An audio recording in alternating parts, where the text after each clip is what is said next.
Hello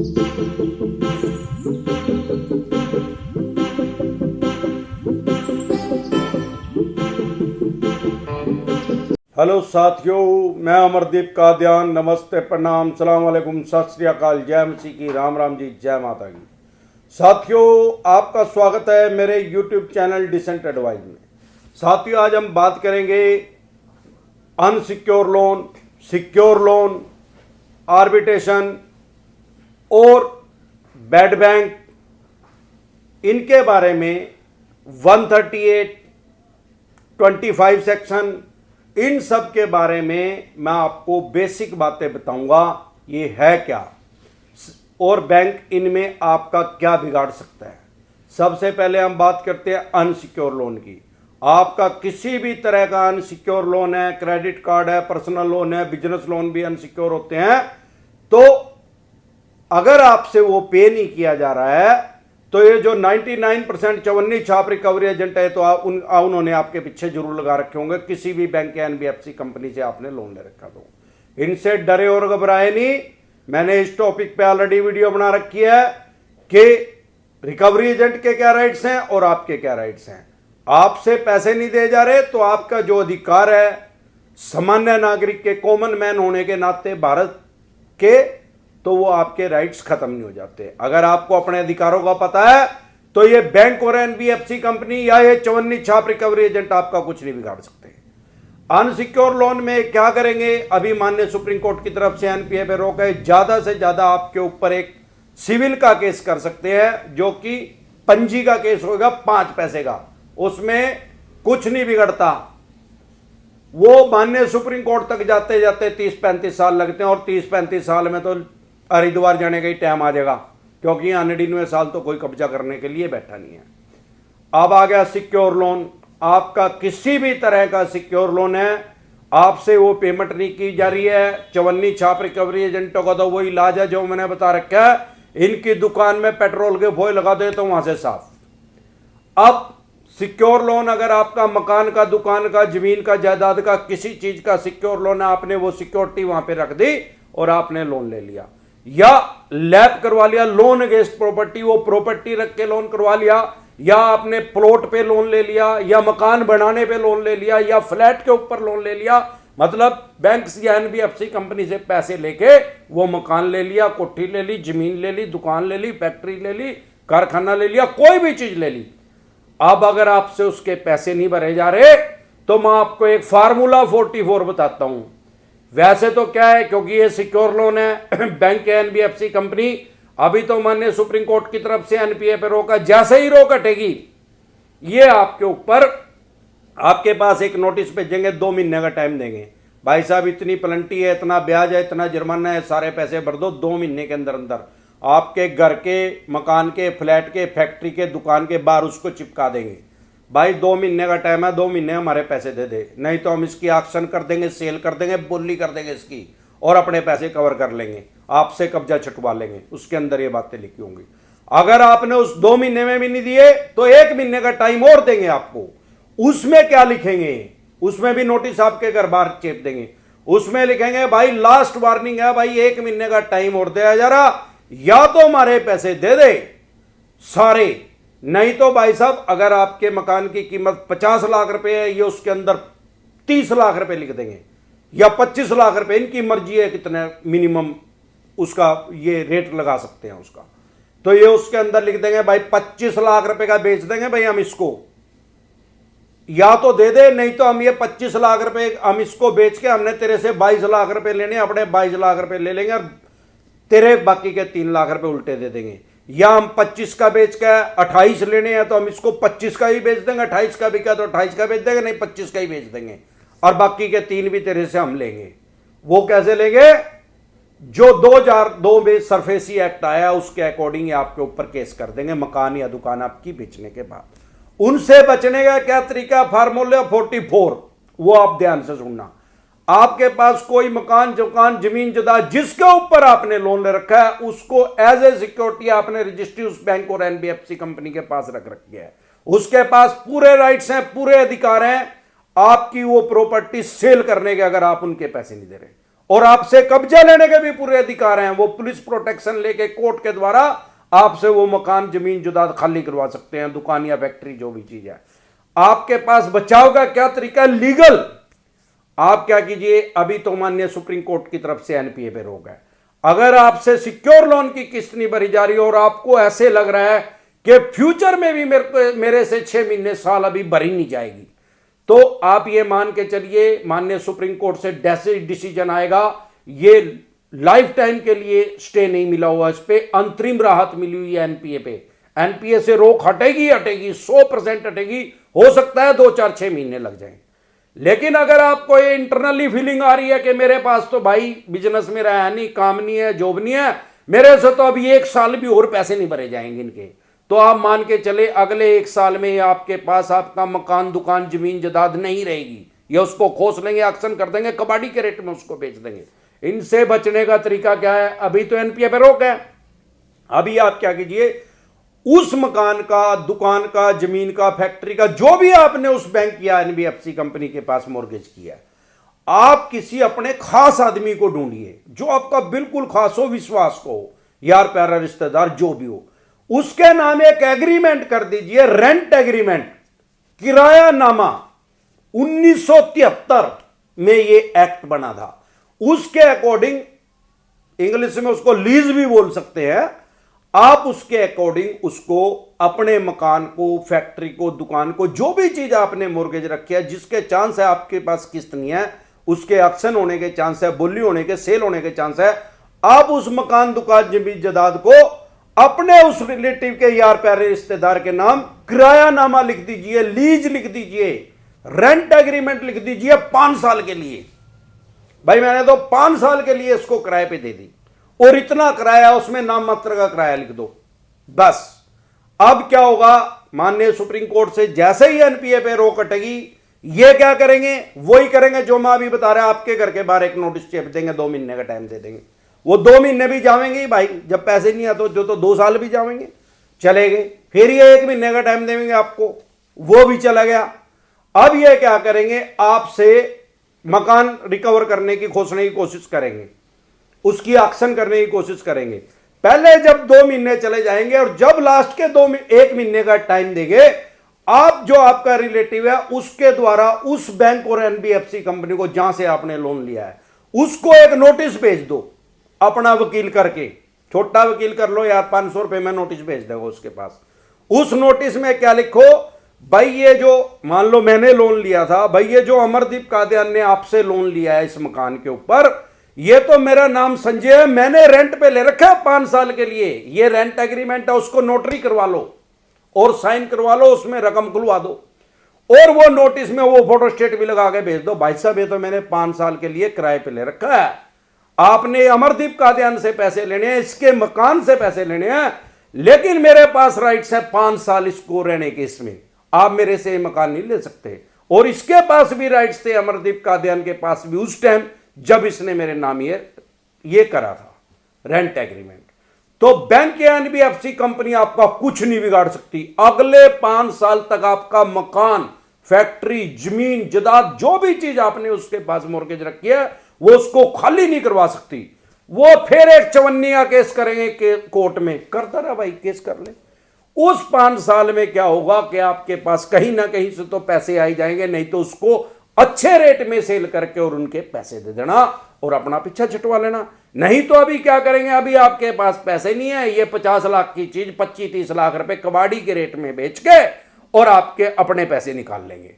जो आपने पहले पैसे भर दिए हैं, जो ब्याज भर दिया, जो किस्त भर दी, वे भी सारी जीरो, और वो मकान भी, फैक्ट्री, दुकान भी गई।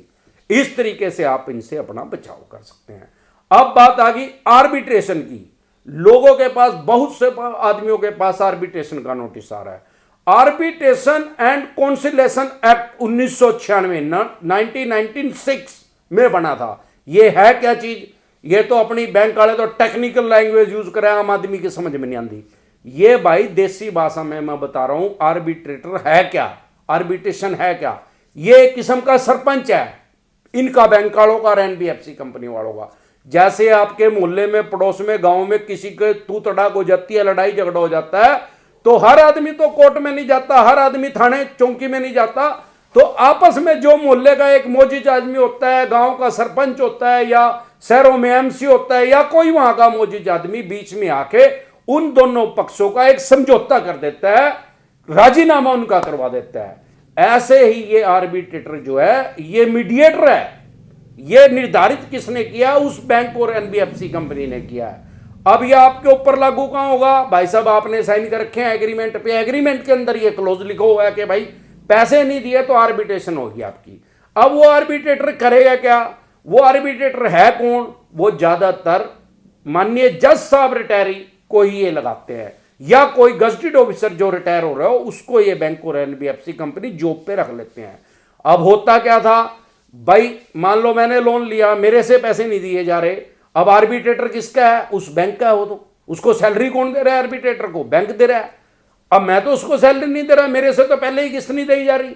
अब वो किसका पक्ष लेगा? उस बैंक और एनबीएफसी कंपनी का तो पक्ष लेगा भाई साहब, जहां से उसको पैसा मिल रहा है।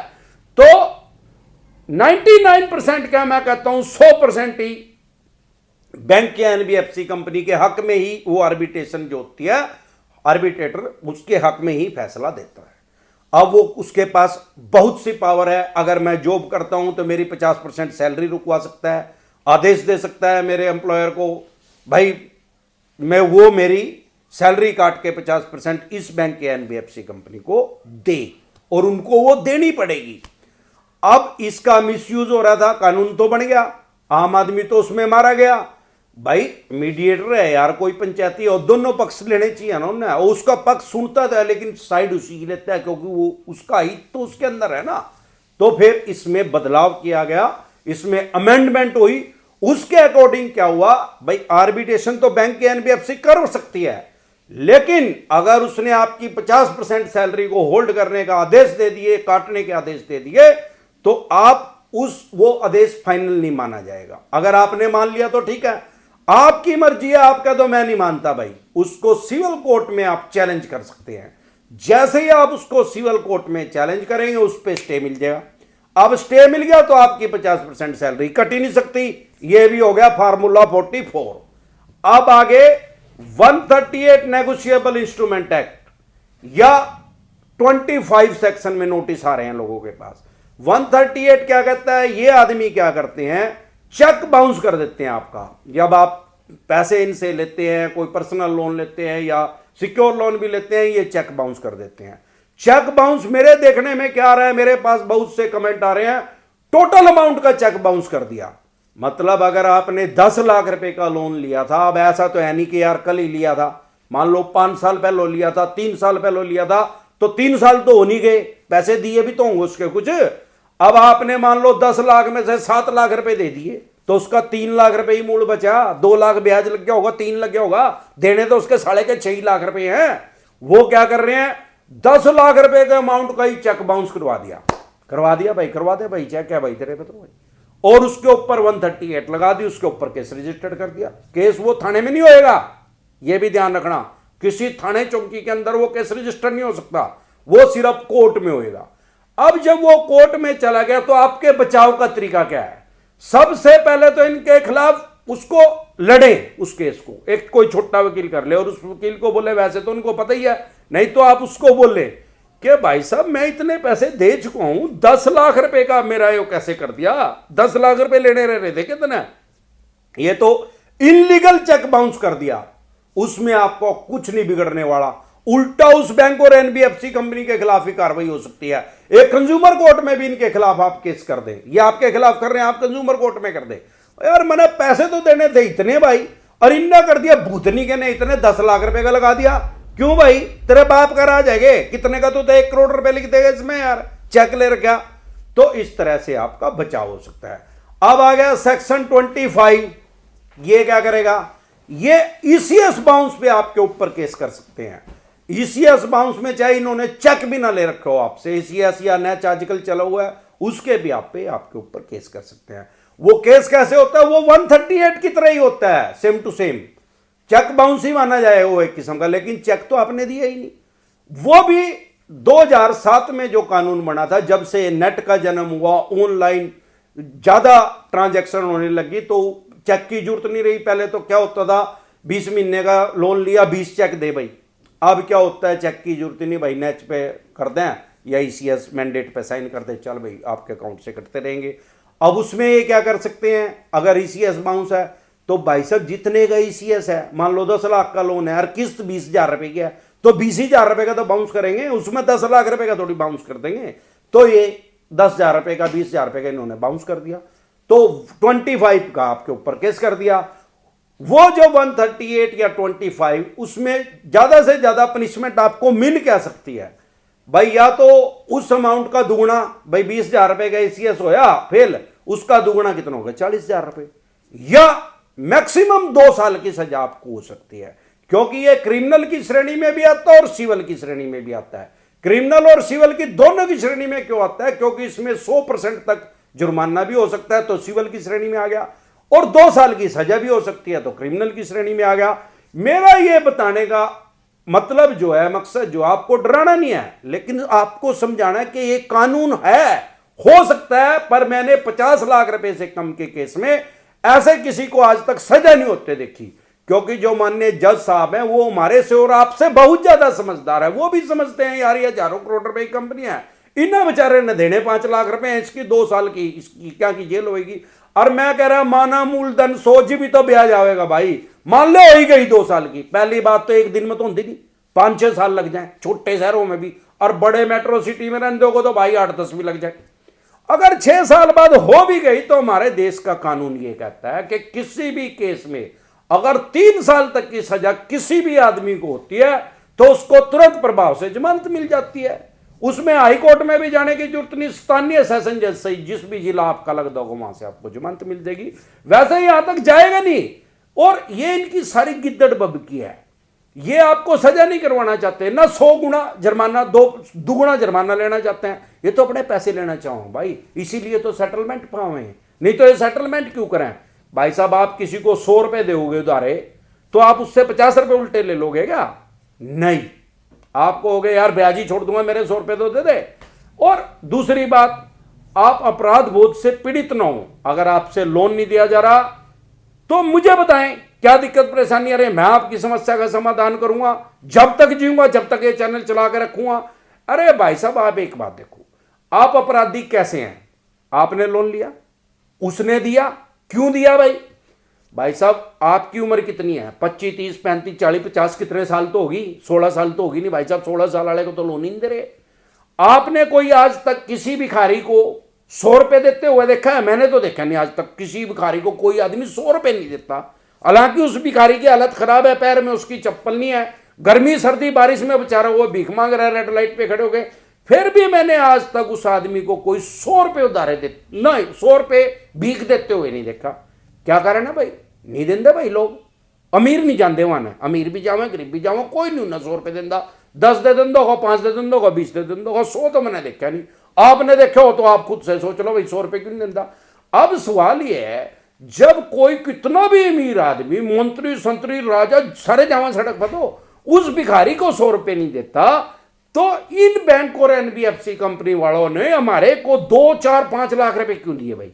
गरीब समझ के दिए, उससे गरीब लग रहे थे हम। जो भिखारी सड़क पे मांग रहा था उसको दे देता 5 लाख रुपए।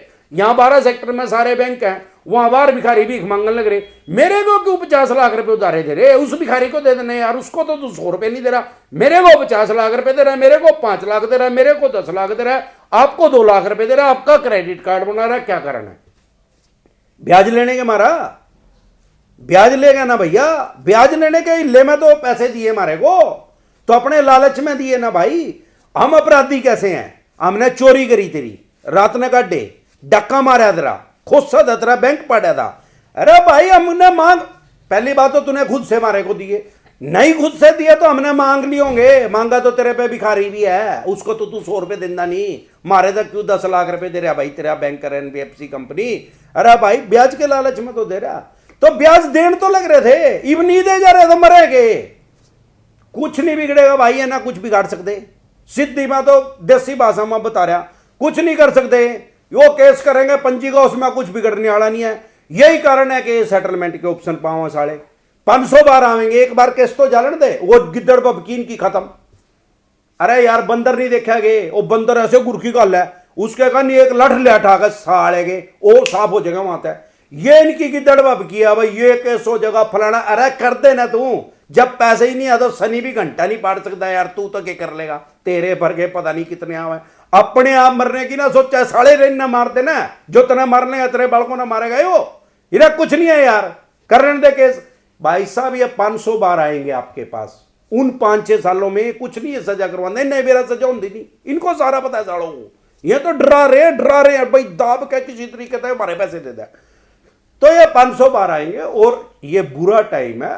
देखो टाइम की एक अच्छी आदत है, ये बीत जाता है, चाहे अच्छा हो चाहे बुरा हो। अरे जब अच्छा टाइम बीत गया तो बुरा भी बीत जाएगा भाई, अगले 5 साल में भी नंगट थोड़ी रहेंगे यार, कुछ काम तो करे थे पहले, वो चल जाएगा, इनके पैसे दे देंगे, ये तो अद्धे भी ले लेंगे। अरे अद्धे मैं को 10 लाख रुपए के 2.5 लाख भी ले लेंगे तो 8 लाख भी छोड़ देंगे अपने, बस ये फाइनेंशियल डेथ करेंगे, फ्यूचर में कोई मारता लोन नहीं देने का।